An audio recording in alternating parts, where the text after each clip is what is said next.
தமிழகத்தினுடைய உலகமெல்லாம் வாழ்கின்ற விவசாயிகளுடைய ஒப்பற்ற திருவிழா வந்து பொங்கல் திருவிழா. பொங்கல் திருவிழா அன்று அன்பிற்குரிய வழக்கறிஞர் அண்ணன் ஈசன் அவர்களை தமிழக அரசு கைது செய்தது மிகப்பெரிய இங்கே வந்து எங்களுக்கு எல்லா விவசாயிகளுக்கும் மிகப்பெரிய அச்சுறுத்தலை தருகிறது.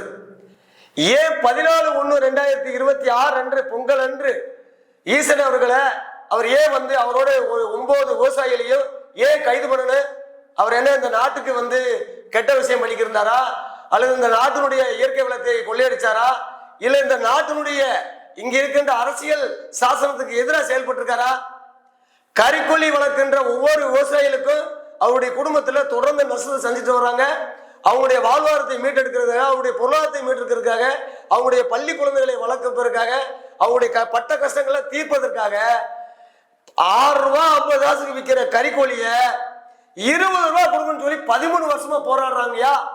13 வருஷமா இந்தாட்ட மாத்தி தந்துரும், அந்த மாத்தி தந்துரும் அப்படின்னு சொல்ற அரசாங்கம் அதை செய்யாம, அதுக்கு செய்யறதுக்கு திராணி இல்லாம போராடுற விவசாய சங்க பிரதிநிதிகளை அழைத்து எவ்வித நிபந்தனையும் இல்லாம ஜெயிலுக்குள்ள போடுறது எப்படி ஏத்துக்க முடியும்?